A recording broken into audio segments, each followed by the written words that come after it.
Next question देखो भाई। पंचायती राज की तीन स्तरीय प्रणाली के अंतर्गत आते हैं। तो पंचायती राज की जो तीन स्तरीय प्रणाली है भाई, उसके अंतर्गत क्या क्या आता है, यानी कौन सी तीन प्रणालियां हैं। तो इनमें ग्राम पंचायत, पंचायत समिति और ब्लॉक समिति, ये ऑप्शन भी नहीं है। ग्राम पंचायत, ब्लॉक समिति, जिला परिषद, ये भी नहीं है।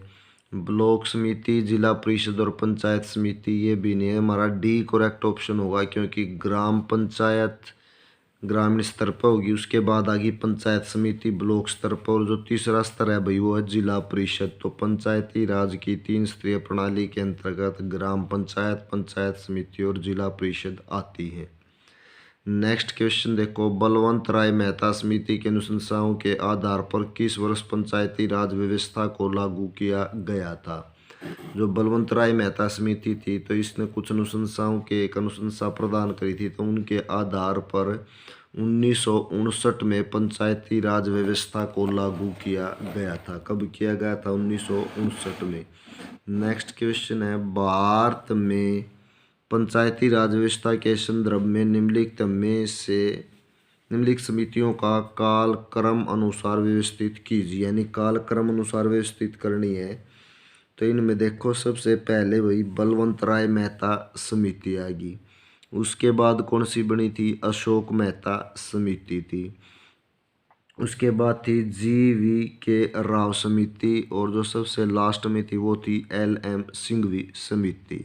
तो इस प्रकार से हमारा जो करेक्ट ऑप्शन है भाई वो कौन सा होगा? डी हमारा करेक्ट ऑप्शन होगा। तो कालक्रम के अनुसार पहले बलवंत राय मेहता समिति आएगी, उसके बाद अशोक मेहता समिति आएगी, उसके बाद GV राव समिति आएगी, और सबसे लास्ट में LM सिंघवी समिति।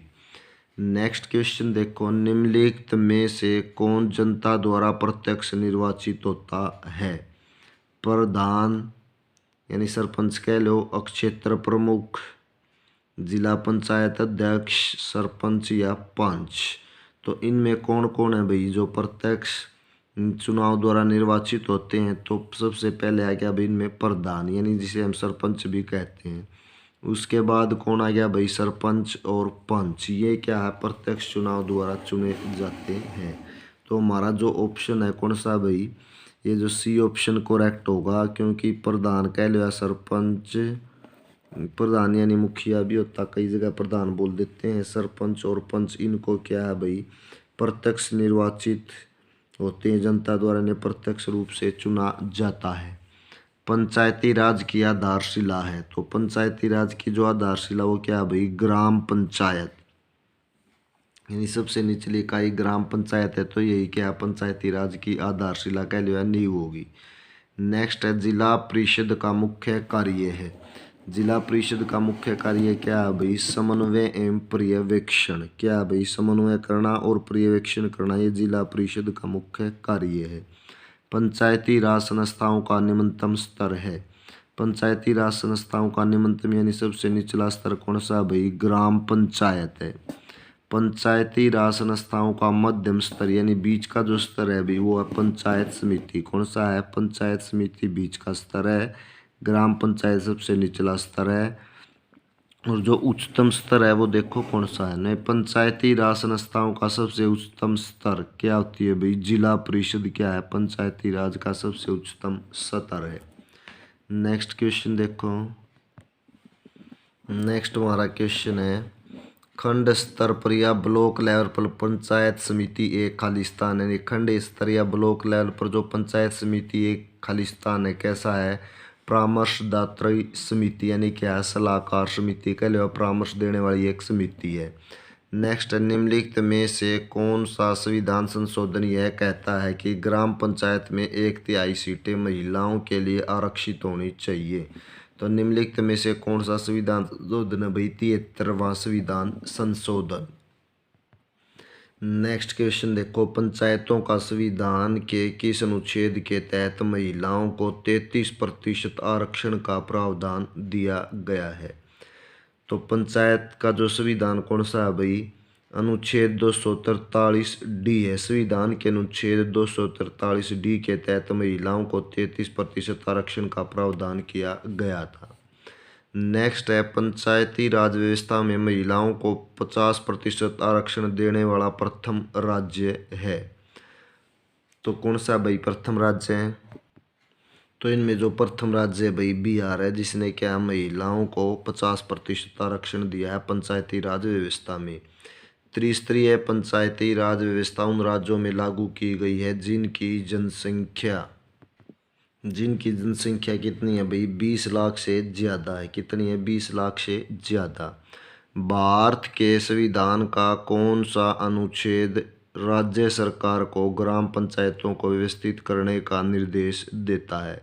तो भारतीय संविधान का अनुच्छेद 40 राज्य सरकारों को पंचायतों को व्यवस्थित करने का निर्देश देता है। नेक्स्ट है उत्तर प्रदेश राज्य में पंचायत समिति को किस नाम से जाना जाता है? तो उत्तर प्रदेश जो राज्य है भाई उसमें पंचायत समिति को अक्षेत्र समिति के नाम से जाना जाता है। कौन सी भाई? अक्षेत्र समिति के नाम से। हरियाणा में हम जिसे पंचायत समिति कहते हैं भाई, यूपी में उसे क्या अक्षेत्र समिति के नाम से जाना जाता है। देखो नीचे विभिन्न राज्य और क्या भाई अलग अलग उनके नाम दिए गए हैं। ये देखो बिहार, पंजाब, हरियाणा और महाराष्ट्र में क्या कहते हैं? पंचायत समिति बोलते हैं। राजस्थान में भी पंचायत समिति, आंध्र प्रदेश में इसे मंडल पंचायत कहा जाता है, तमिलनाडु में पंचायत यूनिट कहा जाता है, पश्चिम बंगाल में आंचलिक परिषद बोलते हैं, असम में भी क्या भाई आंचलिक पंचायत इसे बोला जाता है। नेक्स्ट देखो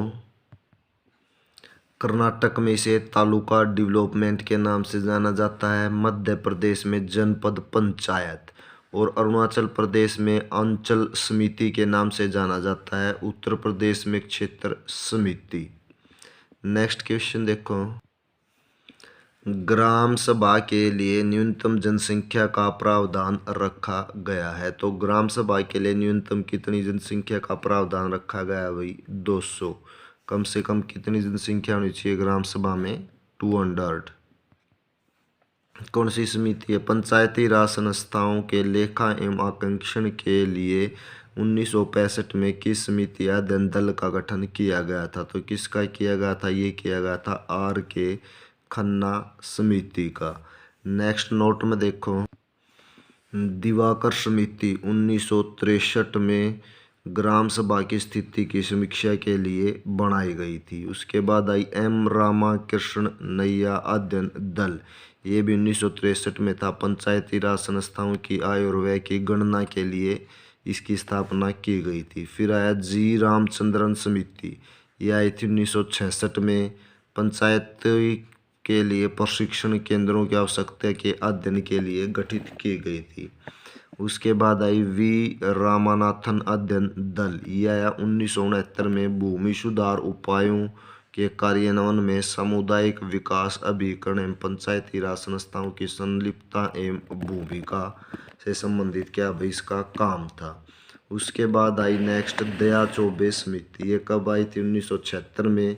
सामुदायिक विकास एवं पंचायती राज की समीक्षा के लिए इसे क्या भाई गठित किया गया था। उसके बाद आई दांतेवाला समिति, यह आई थी 1978 में।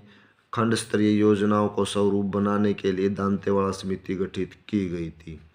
उसके बाद आई हनुमंत राव समिति, जिला स्तरीय योजनाओं के स्वरूप के लिए क्या इसकी स्थापना की गई थी। नेक्स्ट क्वेश्चन है हमारा स्थानीय स्वशासन में वित्त आयोग का गठन कितने वर्ष के लिए होता है? तो स्थानीय स्वशासन में वित्त आयोग का गठन भाई कितने 5 वर्षों के लिए होता है। कितने वर्षों के लिए? 5 वर्षों के लिए। नेक्स्ट क्वेश्चन है हमारा नगरीय स्वशासन के ऊपरी स्तर पर कौन सा निकाय है? नगरीय स्वशासन के ऊपरी स्तर पर नगर निगम। कौन सा भाई? नगर निगम क्या है? ये ऊपरी स्तर का निकाय है। नेक्स्ट है नगरीय स्वशासन के निचले स्तर पर कौन सा निकाय है? तो नगरीय स्वशासन के निचले स्तर पर नगर पालिका है और ऊपरी स्तर पर क्या था भाई? नगर निगम। नगरीय स्वशासन की अगर बात करें तो निचला स्तर नगर पालिका है और ऊपरी स्तर कौन सा है भाई? नगर निगम है।